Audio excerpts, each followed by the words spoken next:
consistency and commitment was easy for me because I always jumped into the deep end of the pool. I figured out what the temperature was later. And so I had to alter my methods. And my body forced me to do that because when you have a body full of pain, I'm actually the one who's responsible for this pain. And I did something that was very vulnerable for me. I reached out and I asked for help. Today's guest is Christopher Maher, retired Navy SEAL and holistic wellness practitioner. In this episode, Chris shares his powerful life story of how he put down his guns, healed physically and mentally from combat, and entered his path to physical and spiritual enlightenment. That at least put me on the path, and I needed much deeper help than that because I had also had childhood trauma that had never been dealt with. I was basically moving through life, piling ice cream on top of shit and calling it ice cream. All right, my friends, it's Dr. Anthony Balduzzi, and I want to welcome you back to another amazing episode here on the Fit Father Project and Fit Mother Project podcast. Today, we're joined by guest expert Christopher Maher. He is a retired U.S. Navy SEAL, a best-selling author, and a holistic wellness practitioner. And Christopher is regarded as an unparalleled authority in stress resolution, personal evolution, and quite frankly, healing on all levels. As we're going to hear in today's episode, Chris had his own healing journey, obviously as a SEAL and elite athlete. And as you can imagine, that beat up his body to quite an extent that he was in a lot of pain and had to turn to this journey of self-healing that led him into traditional Chinese medicine, Qigong, as well as integrating other Western healing practices to arrive at his own system that he calls True Body Intelligence, which is a technology and system for healing on all levels that fuses the physical understanding of soft tissues in the body, but also deeply addresses the mental, emotional, even spiritual dimensions of ourselves that show up as this totality of our stress, of things we're holding on to, and how we can actually get to the root cause of being well on all levels. So I am prepared for a deep conversation here. I think we're going to get into a lot from a man that's had a lot of range of experience. So Christopher, welcome to the show. Thank you. Thank you, Doc. I'm happy to be here. I saw in one of your previous interviews that I listened that someone said you went from Navy SEAL to sage. And I thought that was a nice little thing. Yeah. It's probably something you didn't imagine you expected. So because we're all fascinated with Navy SEALs, talk to us a little bit about what got you into that, what the life of a SEAL was like, and how this kind of helped guide you in the early part of your life journey into this understanding of stress and healing. Yeah, what got me into that was I was helping a friend move, and in their basement, they had a biannual magazine about SEAL training. And on the cover of the magazine was 5, 6, or 7 or 8 boat crews, running down the beach with a telephone pole on their shoulder. Green pants, white t-shirts with their name written in the center, and the grimace on their faces. And I looked at that, and literally within 0.2 seconds, I got a really strong guttural hit that was for me. And I knew that environment, that community was going to stretch me. So I picked up the magazine, I read through it really quickly. And then, a week later, I was at the recruiters, and, a few months later, I was gone. Wow. Right. It's like, for me, if I get a strong guttural hit, yeah, I go for it. I never look back. Yeah. Other people, they like to look into the past. No, I'm like, this is for me. This is for sure. And, when I got to SEAL training, it was very different than I think what I had imagined. And it was a lot of serious physical output, right? The moment you land and you get on the beach in the morning, they call it PT, which is physical training, right? Mm-hmm. And you're just beating yourself up every day. And let me think. Let's say you did I'm sure a lot of people heard of CrossFit and did CrossFit. Yeah, sure. But imagine doing CrossFit, 10, 12, 14 hours a day, every day. Yeah. Right. After you get through that first week, you're like, I have no idea what's going on. And I remember for me, there was a point where we were doing these flutter kicks, seated flutter kicks on the beach. And you have these tan shorts on, and the sand gets between your shorts and your skin, and it wears a little red cherry at the crack of the bottom of your sacrum, right? Mm-hmm. And I remember looking up towards the heavenly realms thinking, what? Why am I here? What's the point of this? And I remember hearing the voice go, listen, suck it up. I need you to go through this. It'll make a lot of sense many years down the road. And I was like, okay, I'm in. Mm-hmm. So from that point, SEAL training was easy in the sense that I was 100% present, but difficult in the sense that I was really lean, right? Mm-hmm. And I did hydrostatic testing, so I was 1.8% body fat. And they said, this seems too low. We need to redo the test. They did the test again and again and again and again and again. And then they came up with the assumption is the reason why mine is so low is I have no organ fat. There's no fat around my organs. Mm-hmm. So I struggled with hypothermia. Yeah, I bet. Right? Core temperature was dropping down to 86, 80, Wow. 87.6, 87.4 degrees. And you can imagine, the regular temp is 98.6. So if you go up to sort of 104, you're cooking your brain. So imagine going the opposite direction, right? From 98.6 down to 87, right? So everything in my body's getting really cold. Mm-hmm.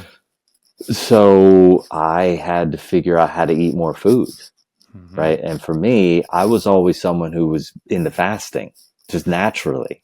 I woke up in the morning when everyone was eating breakfast. I really was never hungry. Mm-hmm.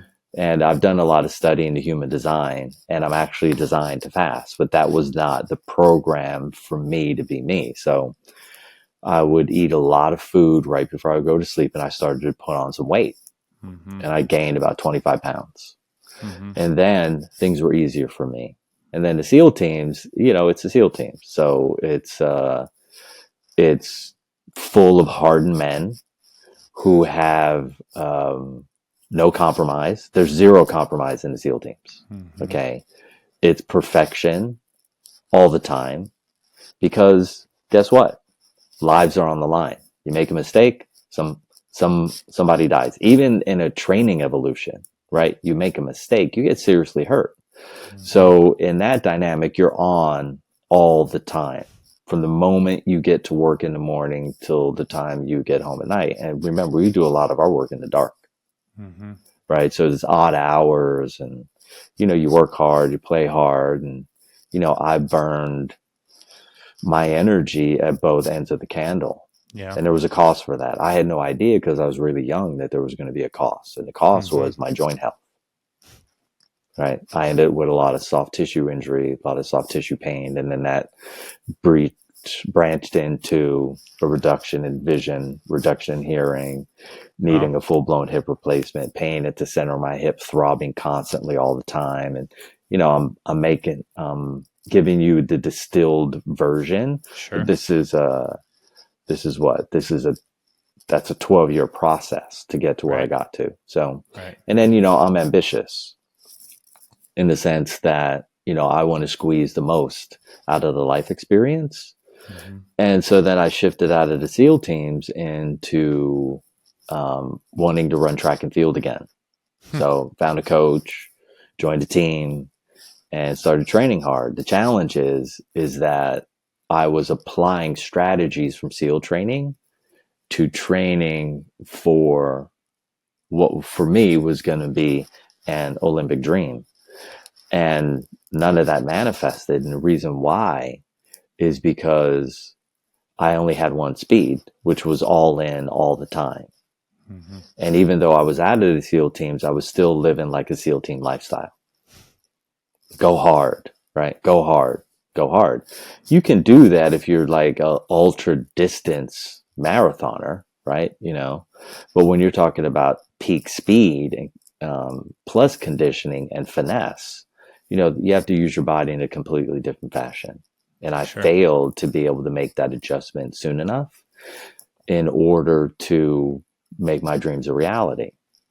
So that was a struggle. That was frustrating. Mm-hmm. You can imagine everything that I put my mind to, I was able to achieve easily because I had a strong work ethic. Mm-hmm. And, consistency and commitment was easy for me because I always jumped into the deep end of the pool. I figured out what the temperature was later, mm-hmm. right? Because I know how to take high risk. And you can imagine, guys, that go through SEAL training, make it into the SEAL teams. I was also high risk individuals, right? Yeah. They're willing to put everything on the line in order to achieve and experience what it is they want. Yeah. And so I had to alter my methods, and my body forced me to do that, because when you have a body full of pain, at one point you're going to wake up and go, oh, how am I co-creating this? Like, I'm actually the one who's responsible for this pain. And I did something that was very vulnerable for me. I reached out and I asked for help.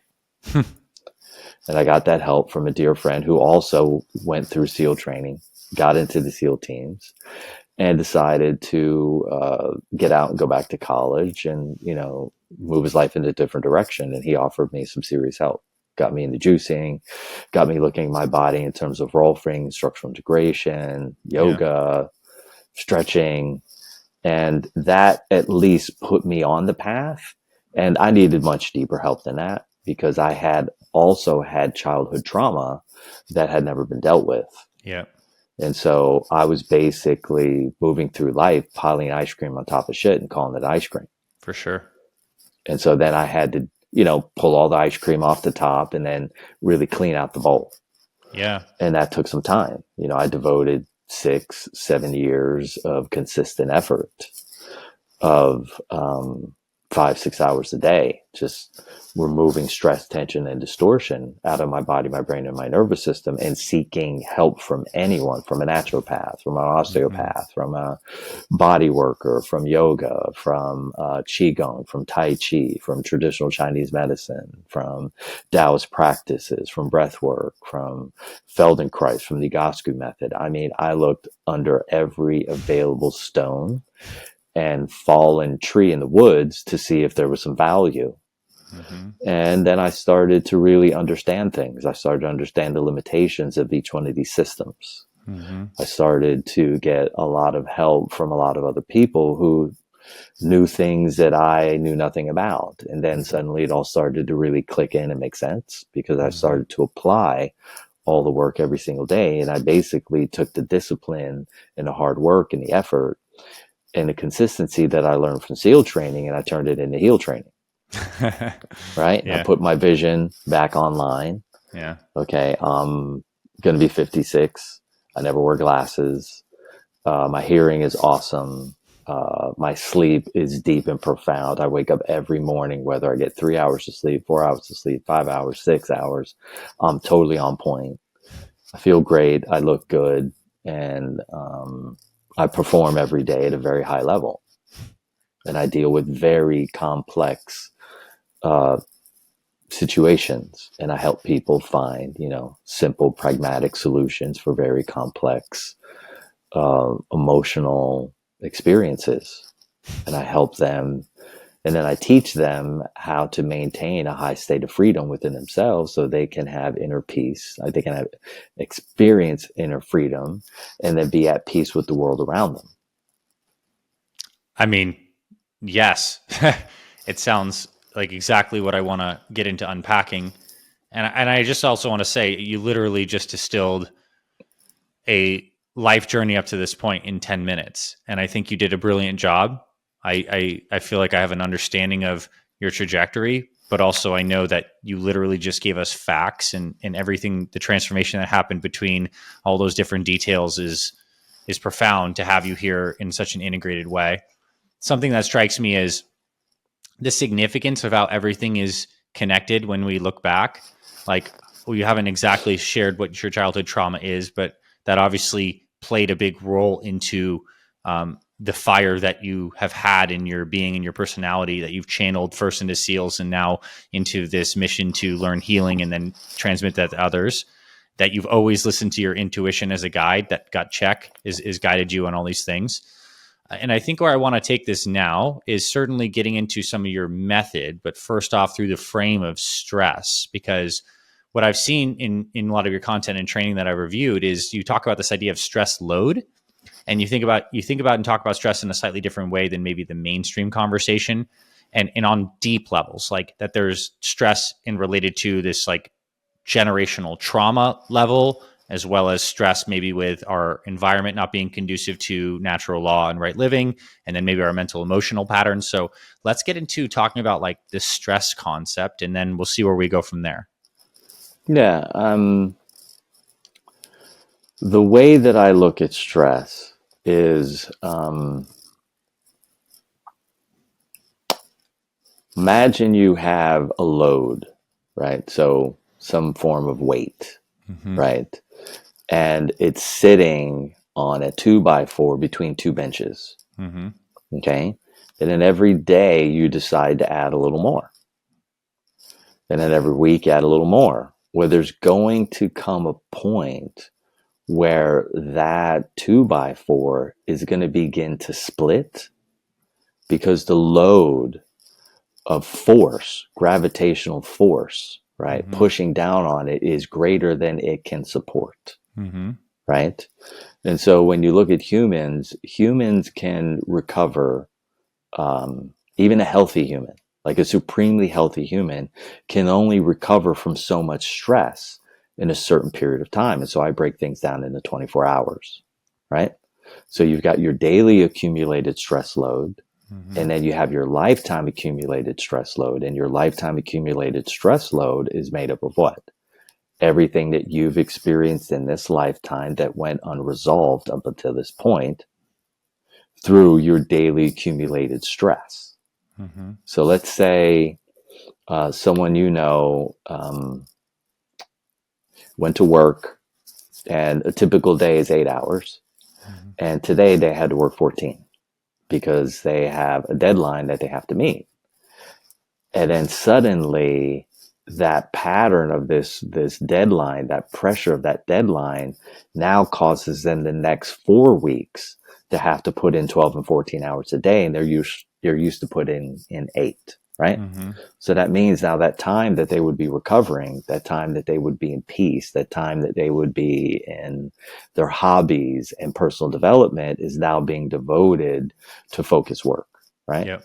So that means that the stress from Monday that goes unresolved, that was never going to be resolved by sleep because it's greater than what you can resolve with your sleep and your nutrition, is now Monday's going into Tuesday. And now Monday and Tuesday stress loads are now inside of Wednesday. Yep. Now Monday, Tuesday, and Wednesday is now inside of Thursday, right? And it's a little bit, right? Well, guess what?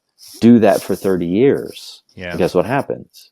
One day you bend over to pick up a towel that's fallen onto the kitchen floor, and now you can't get back up. Why? Because over time, right, your lifetime accumulated stress load has gotten so high that now you're going to have what you would term as the experience of blunt force trauma. Right. You go down to pick up this sort of benign experience, and you're grabbing this towel, and next thing you know, you can't get off the floor. Yeah. And you're bedridden. And people go to work. Hey, where's Bob? Oh, something happened to Bob's back. And now Bob is in 6 months of recovery because Bob ignored, right, how to live a healthy life and deal with his lifetime accumulated stress loads. And when you look at your lifetime accumulated stress load, it's also made up of your generational tension, stress, and distortion that was passed off to you before you ever came out of your mother's womb, right? So we're talking at an epigenetic level. Right. And a genetic level. Then you've got environment, right? Yep. So your parents' inner deficiencies, their fears, their insecurities, and their limiting beliefs for the first 13 years that you're in that environment, because you're still in a precognitive state of function at some level until the charge on your water molecules changes from negative to positive, as it does when you're 13 and you start the individuation process. So imagine, so now you've got your daily accumulated stress from every day. You've got your environmental stress at an unconscious and subconscious level that's being baked into your nervous system. And then you have what's already been the foundational blocks of who it is you are at a physical, mental, emotional, spiritual level at the genetic and epigenetic level, right? Yeah. Okay, so So throw that in, and then add in something that makes it even more complex is what strategy you use in order to survive those circumstances, Mm-hmm. right? So what strategies do people use? Some people use excessive ambition, Yeah. right? Some people use withdraw. Yep. Other people use bulldozing. Mm-hmm. Other people become overly amenable, right? Mm-hmm. Other people become overly adaptive. Other people become overly adjusted, right? And so wherever you're choosing to implement these strategies, then what happens is you start developing a false self-projected survival based expression versus your truest nature. For sure. Right? So every human that you've ever known and every human that I've ever known has been in the same dynamic. And the reason why is because all humans have been dealt and handed a broken down suitcase. And what I mean by that is the survival based strategies that were passed off from generation to generation are literally inside the baby's body when the baby comes out. Mm-hmm. And all parents have fears. All parents have limiting beliefs. All parents have insecurities. All parents have inner deficiencies. Right? So these states of dysfunction are undebatable. Every Mm-hmm. human is coming into this environment a bit behind the ball curve. Mm-hmm. Okay. And then what happens is if we can either address those things at some level or they begin to take us over. How do we know they're taking us over? All you have to do is look at what is your favorite daily acceptable drug. Is it nicotine? Is it caffeine? Is it alcohol? Is it marijuana? Is it pharmaceutical drugs? Is it recreational drugs? Is it sugar? Is it food colorings? Is it preservatives? Like whatever is it all of them? Is it half of them? Right? Why? Because all those substances cause humans to do what? They get to numb out, Mm-hmm. right? They take the brain and they numb out the brain. Well, if I numb out my brain, it puts me in a situation where I no longer have to feel. Well, what am I avoiding feeling? I'm avoiding feeling the separation from myself. Okay. And the more that I use the daily acceptable drugs, okay, the more separated I get from myself. Mm-hmm. And then what happens is my strategy that I use to survive my circumstances can become my winning strategy for life. And then once my ego receives positive feedback that that's a correct strategy, I continue to fuel that strategy with more effort, more energy, more consistency, more passion. And then eventually I wake up one day, I've had the success that I've craved, right? And yet I'm way far away from the person that I was actually designed to be. That's quite a conundrum to be in, right? Think of the juxtaposition of that. Yeah. And how complex that is at a psycho-emotional level. For sure. Okay.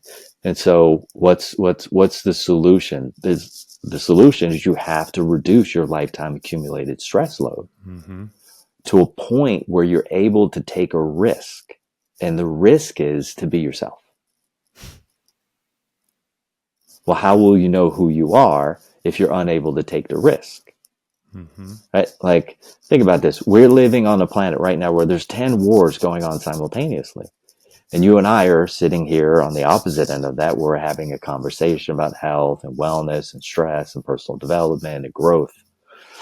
And yet all we need to do is travel 6,000 miles in any direction from you and I, and we're going to find conflict. Yep. Right. And yet everybody on the planet knows that they know at a base level that they are love. Yep. Okay. That, that kindness matters, right? Consideration matters. Okay. Emotions and feelings matter. thought process, spiritual development, a connection to source matters. And yet, this is going on. Well, how could this be going on unless all of us were playing a part at some level? Mm-hmm. And everyone is, because everyone was born into a body filled with survival-based strategies. Mm-hmm. For sure. I'm with you. I'm with you in all of this. And I guess where I want to go now at this point in the conversation is practical frameworks that someone can begin to evaluate, understand, and lighten their accumulated stress burden. Like, where do people start looking? What do they start doing? If doing is even the first step of it, right? Like, because it seems to me there's two parts of this. It's one, there's this deep cleaning up, releasing, Yes. realigning, lightening that probably happens on the level of the body and the mind and the emotions and consequently the spirit. And then there's how to proceed through life in a clean manner to be your authentic self without accumulating more, and in fact continually deaccumulating if there's still some left. So I'd love to talk about that in the time we have. Yeah. Those are good questions. And for the listener, the thing you have to think about first is observation, right? Awareness, right? And as you de-stress and de-tense and de-distort at a physical, at a mental, at emotional, at an energetic level, you have an increased amount of awareness. And the question is, what do you do with that awareness? Well, what I did with it is I applied more energy, more effort, more resources to continue to keep lightening the load, as you termed it, right? Reducing. And as I reduced more, I gained more clarity. Mm-hmm. What to do with my time, what to do with my energy, what to do with my skill set, what to do with my resources to benefit myself and those around me. Mm-hmm. And then I use that to then inspire others, to then find others to help them. Mm-hmm. Right. So for me, one of the fundamental aspects of change is you're going to get to a point where you've reached some level of homeostasis Yes. that's high enough where you can start to impact the field around you Yeah, in a positive direction. definitely. And so as I lighten that load, every month, every week, every day, every year, I continue to have more opportunities to impact others around me. Right. And Mm-hmm. so now my motivation is very different. My motivation initially was I wanted to have this experience of getting to the Olympic trials. Mm-hmm. Okay. Well, once I got balanced, I was no longer interested in using my body in that way Mm-hmm. because I had the opportunity to help someone else have the experience of inner freedom and outer peace. And for Mm-hmm. me, that had greater value than the things that I was focused on from my own inner deficiencies. Yep. So now here I am, I'm working with other people and impacting them at a personal level. And then that moves into then teaching, right? Because as you get more free, everyone around you gets more free. And the question is why and how. All nervous systems orientate to the highest functioning nervous system in a collective field, right? So when I'm in alignment, everyone around me is also in alignment. Mm-hmm. That is the service, that is the commitment that I'm offering to everyone else so that they no longer have to do all of the heavy lifting that I did. So I continue to do everything that I can to keep myself in supreme alignment so that I can create more impact, right? More positive impact so that others know, hey, there's actually an opportunity to have a sense of freedom, to have a consistent sense of peace, to have access to a consistent sense of joy, to be able to have access to feelings of hopefulness, to be passion focused. And so lightening the load leads to greater opportunities to create profound impact. And Yeah. so the lighter I get, the more impactful I become. And so Yes. now my motivation is impact on self, family, community, culture, nation, globe, Yes. right? And so now I'm looking at myself as this multi-dimensional being in terms of my impact. Yep. And that is what is more important for me. What I notice when you share that is that activity is one thing. The orientation behind the activity is what makes it either generative or accumulating of energy and life energy, or dissipating. At Yes. this point, because you are free internally and you have healed and you have unloaded, you are still incredibly active and maybe even more so active, but it is in a way that is actually building you and others up around you, versus the activity that is through dissipative relationships. What are we committed to that we're actually not? Like, what is out of alignment? What's draining us that we know that we're still holding on to? That can be a lot of activity that's actually kind of depleting the life force and the alignment. So I see the landscape here, and it seems that the person who is on the side of realizing there's a lot of, I'll use the word like these heavy power leaks, I guess, if you will, the lack of alignment Mm-hmm. and healing on these levels, must first ask some powerful questions to see where those leaks are happening. And then honestly, to create new commitments and perhaps boundaries, and to cut some things off and to start some new things. But it's a deep cleanup process. It's like spring cleaning of your life, physically, mentally, emotionally, spiritually, on all these levels. Yeah, I said to myself when I got into this, and I've always listened to the inner voice, and the inner voice said, look, you're going to have to be focused for 30 years. You're going to have a 30-year plan. And I was like, ooh, okay, 30 years. Like, that's like a serious commitment. And, once I made the choice to do that and get in alignment with, that covenant that I created with Source, then everything lined up for me, right? So what I mean by that is my focus is still the same, and that's to know love as its greatest measure, and then to share the greatest measure of that love to create the greatest amount of impact, Mm-hmm. right? That's been my one true focus for 24 years, okay? Because that is my focus and that is my intent, I continue to meet more people who can help lighten another aspect of the load that I was unaware of. Yep. Because my intent and my commitment to that intent is so whole. Mm-hmm. Right. And so what I would offer to the listeners is, look, increase your observation of yourself. Okay. Look at where what you term very well leaks, right? Where your energy's leaking out, where your consciousness is leaking out, where your resources are leaking out, where anger, frustration, agitation, irritation, fear,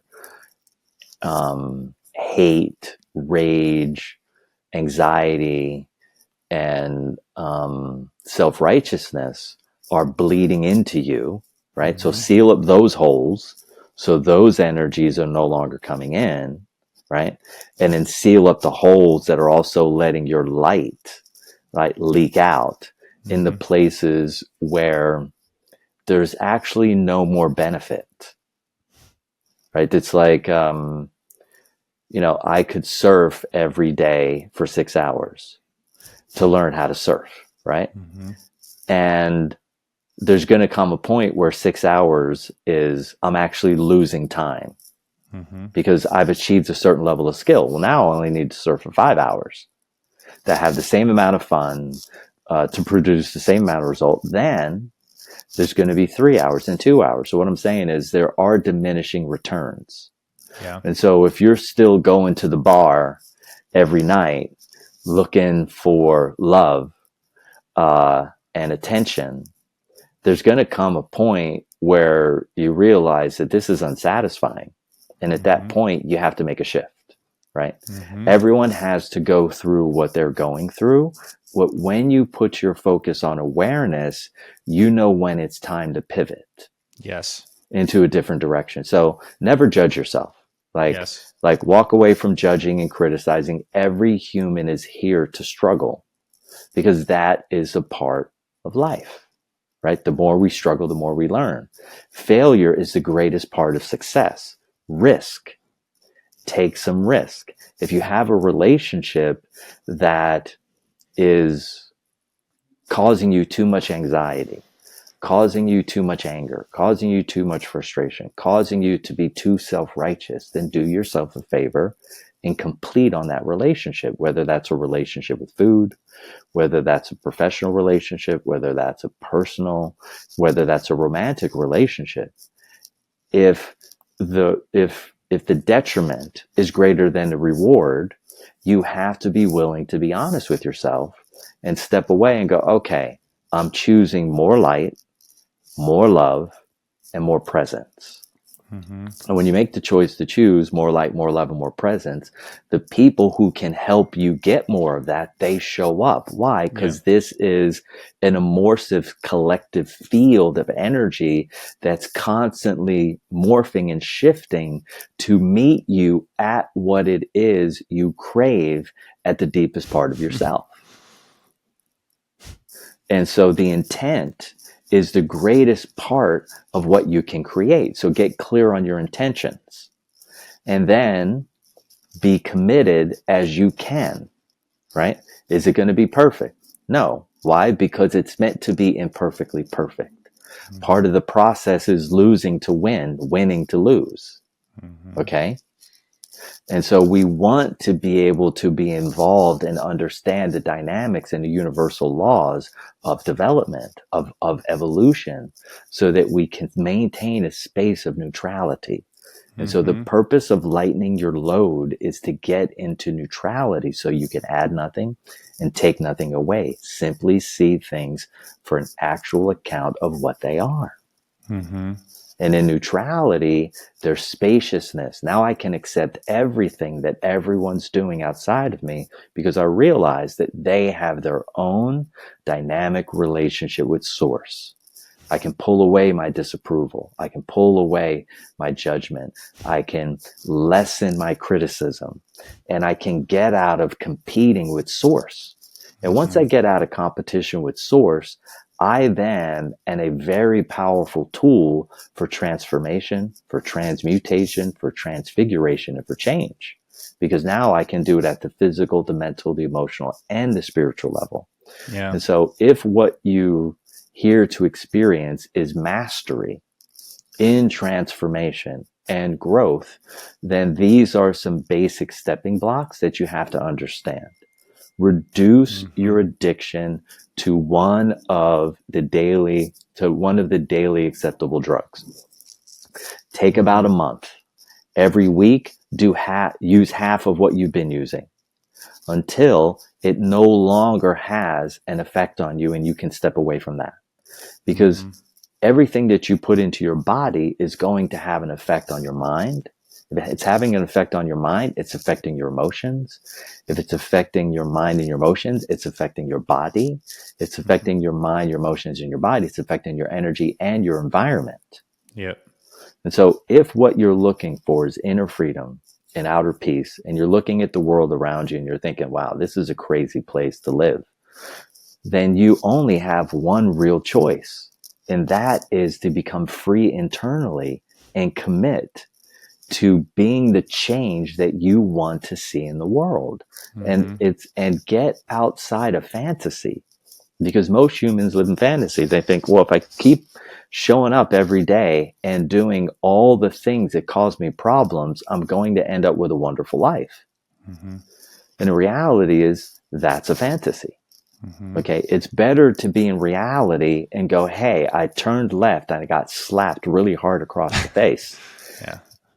Do I really want to wake up on Saturday morning and take that same exact turn and then get slapped again? Well, some people are dense, some people are stubborn, some people are slow. So whatever you have to do in order to grow, Focus on being honest with yourself. Some people are honest with others. It's easier for them. They're dishonest with themselves. Other people are really honest with themselves and dishonest with others. And when I say dishonesty, it's different than lying. What I mean is allowing someone to attach to where you are at an emotional level in relationship to whatever it is you're experiencing. Okay. And that can be difficult. Yet I think it's important to focus on your self-awareness through consistent observation and being as honest as you can with yourself. Look, eat a food. If it makes you sleepy and you eat it again, that should be telling you that that food is stealing energy from you. Mm-hmm. If you eat food and it energizes you, okay, and you feel good and you feel grounded, that should tell you that's a good food for you. Who cares what the magazine says? Who cares what the report says? Eat foods that make you feel good. Now, if you eat a food or you drink a beverage and it makes you jittery, right? Maybe that's too much stimulation for you, right? Mm-hmm. Because the beautiful thing is the mind will lie 1,000 lies. The body always has to tell the truth. Yeah. The body always tells the truth. So eat something, sample something, drink something, see how it makes you feel. If you feel better, you do better. When we feel good, we do good. When we feel bad, we do bad. Mm-hmm. It's so true. And the underlying premise has to be one, that you are here to become free and the greatest expression of yourself. And two, that this is your journey. There's the level of ownership in this. Like that's the subtext of all of this. I think that falls apart when you're asleep or you're not accepting that you're on this path of this unfolding journey of self-discovery, self-embodiment, self-mastery. And if you feel that like you're not the one actually driving all of this, you can get stuck in that victim mindset. Does that seem true to you? Yeah, yes, for sure. And there's a certain portion of the population, for all the listeners here, if you go and you study a little bit of human design, you're going to see there's 12 profiles. And you can go probably to humandesign.com or pick up a book on human design or get on the internet, get onto YouTube and look up human design. And there's what's called the martyr profile, right? And of the 12 profiles, 1/3 of the planet they have a 3 line. Okay. And the 3rd line is the line of the martyr. Right. And so they're here to learn about life through trial and error. And I always teach people that have a 3 line to celebrate your mistakes. Right. Because I was raised in the 70s. Okay. And so whenever you made a mistake, parents then delivered a punishment relative to that mistake. Well, then what that caused you to do is to be averse to making mistakes and more focused on perfected image. And that is a pathway that will lead to a lot of frustration and agitation, a lot of self-judgment, self-criticism, self-disapproval. So what I say, if you have a 3rd line and you are a mistake-making fool, learn to celebrate your mistakes so that you can do what? So you can move in the world and you can take risk, make small bets. And as you take risks, there's more opportunities for growth. There's more opportunities for love. There's more opportunities for freedom. There's more opportunities for peace. Yet if you are a 3rd line profile and you become risk averse, you will live a very small life. Mm-hmm. And then everything needs to look this way and sound this way and be this way in order for you to be okay. And there's no freedom in that because that's an excessive state of control and containment. Mm-hmm. And how do we get out of those excessive states of control and containment? You do it by reducing your lifetime accumulated stress load. Well, why does that make sense? It makes sense because when your load is high, your body's tense. Mm-hmm. And when your body's tense, you're overly contained. And when you're overly contained, you're overly controlled in this very limiting environment. And then you expect everyone to live inside of your box with you. Right. You have to drop the walls, get out the screwdriver, right? Undo all the screws and let those walls fall down. And then step outside of that box and take a little bit of a risk. And a risk would be, hey, I feel unsafe. Hey, I feel confused. Hey, I feel angry because. Hey, I feel overly emotional. Hey, I feel manic and depressed. Hey, I feel a lot of pain. Hey, I feel self-righteous. Hey, I feel like you're doing the wrong things. Hey, I need help, right? These would be taking little risk. And as you begin to strengthen yourself to take more risk, then you take more risk. It's like I was at an event for the Transformational Leadership Council. And while I was at that event, there were all these really amazing teachers and presenters. And so for me, I'm looking around going, okay, yes, I'll take some help from this person. Yep, I'll take some help from that person. Yep, I'll take some help from that person. And when I left the room, when that weekend ended, I left with a little list of all the people that I wanted to work with on certain things about myself that I know are desiring to have more transformation and growth. So now I have a whole nother team of people that are coming in and feeding me in the areas where I'm hungry. Okay. And so take a risk and reach out and spend your time, your energy, your resources, your skill, and your love in inviting people in who can offer you value. Right. And what could be more important in these times than transformation, than change, than transmutation, than transfiguration? Right? Because in order to, when we get into those states, it offers us an opportunity to be able to heal. What are we healing? The thing we talked about in the beginning, the lifetime accumulated stress load that was passed off to you at a generational level from all of the survival-based strategies that our ancestors employed decade after decade after decade for thousands of years. Yeah, I mean, I resonate with all this obviously deeply. I'm nodding my way through this entire conversation. A couple things that come to me from what you just shared recently. One, we all have the sense when we look around that insofar as our culture and our society and the organization of that is a reflection of our individual consciousness that gets like aggregated in terms of organizational systems, perceptions, all these things, that those structures are moving and transitioning a lot right now, fast pace, and it's continuing in this way. So it's like we have the opportunity to move internally with that current, and we are, I think, whether we like it or not, but this is a good opportunity in today to do that. Two, the idea that we're taking a risk, it seems to me like we're pushing into this idea of fear of the unknown. And what's interesting is I think it seems like that's a reference point. It seems like a risk from the vantage point of who we are now or what we're identified as now. But perhaps in the tapestry of our whole lives and our truest selves coming through and like the actualization of who we really are at a deeper level beyond that, it's not a risk at all. It was almost like a potential inevitability. So it feels risky at this slice of awareness, but perhaps it was just the risky thing would be to do the opposite of not listening to that, right? So there's a reference. And then the third thing that came to me is this idea that the idea of taking risks to me seems that we must push our energy or the questions or our truth telling into new directions. So we're pushing out with more energy. But to do that, we also must take our awareness and bring it in. So there's this outward pushing of what we do, inward turning of what we're seeing and what we're doing. So inward reflection, outer action. Whereas I think everyone is most people are flipped backwards, where the attention is not on the inside mechanism. It's leaking out through the senses of all the addiction patterns and all the avoidance and all the media. And then all the outward attention with none of the outward action. All the action is staying in this stuck, comfortable spot. Does that resonate with you? Yeah. Yes, a lot. Everything you seem to say makes a lot of sense. You're very good at the distillation process of understanding and rhetoric.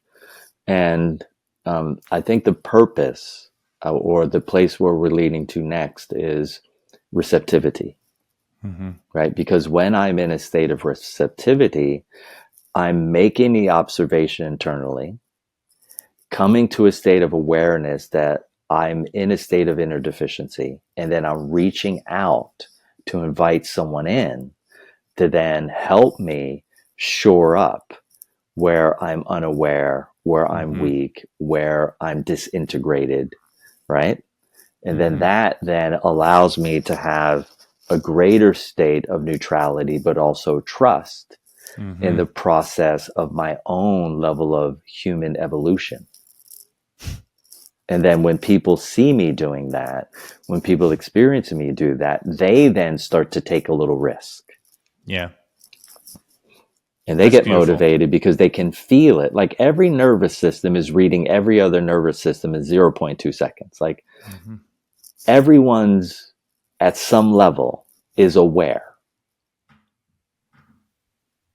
At some level, whether it's a subconscious level, whether it's a superconscious level, or whether it's unconscious level or conscious level, we're aware of those who are in our atmosphere and what they can provide for us. Right. And so the risk I'm speaking to is find an environment where you're the least interesting person in the room, okay? And allow these other masterful, love-seeking, heart-seeking, purpose-driven beings to come in and impact you with what they've been developing. Christopher, this has been a journey of a conversation. I mean, I'll reflect for me personally. What I've loved about this is it's like you've been able to encapsulate so many of these deep truths that I've realized over my last decade of experience into something that's like really accessible and just feels so true. And I know that if someone's still listening to this conversation at this point, they feel the same way. And this is obviously the step one into getting into this deep work. And this is what you help people do. So I would love for you to announce to us ways that people can go deeper with you, whether it's through your book or your websites or exploring coaching and all the other things you offer. Like, please share with us in conclusion here. Okay. So one, thank you for providing this opportunity. To the listeners, look, the easiest way to get in contact with me is to go to truebodyintelligence.com. At truebodyintelligence.com, the first thing you're going to see when you open the page, you're going to see my book, right? For me, knowledge is power, is an opportunity to experience power. Applied knowledge is power, right? So the book's a quick read. It's a quick download. Once you have that information, you email me at support@truebodyintelligence.com. And if you're inspired, I will get on the phone with you and have a conversation. There's no cost to that. Okay. If you're vested, I'm vested. If you're vested, I'm vested. Right? Because a lot of people helped me out along the way. And this is one of the ways that I return the favor. I return the love. I return the heartfelt action that people deliver to me. So truebodyintelligence.com, read the book, email me at support@truebodyintelligence.com, and we'll get and have a beautiful connection call. And I will serve you powerfully in some way. I love this. Christopher, thank you. I will be picking up your book and reading that myself, and I hope that others do the same. Thanks for listening to this week's episode of the Fit Father Project podcast. If you love what you heard, please rate and review our podcast on Apple Podcasts. It really helps spread this show to more men who need this valuable info. To watch full video episodes of this podcast and other motivational videos to inspire your training and more, visit our Fit Father Project YouTube channel. It's free and everything's made for busy guys over 40 like you. Visit youtube.com/Fit Father Project to get access to our entire video library. And finally, if you or someone in your life is interested in becoming a fit father or needs help losing weight, building muscle, and living healthier after age 40, then visit fitfatherproject.com, where you can see our proven programs, supplement line for guys 40 plus, and free meal plan and workouts to get you started. This is Dr. Anthony Balduzzi signing off. I'll see you in the next episode.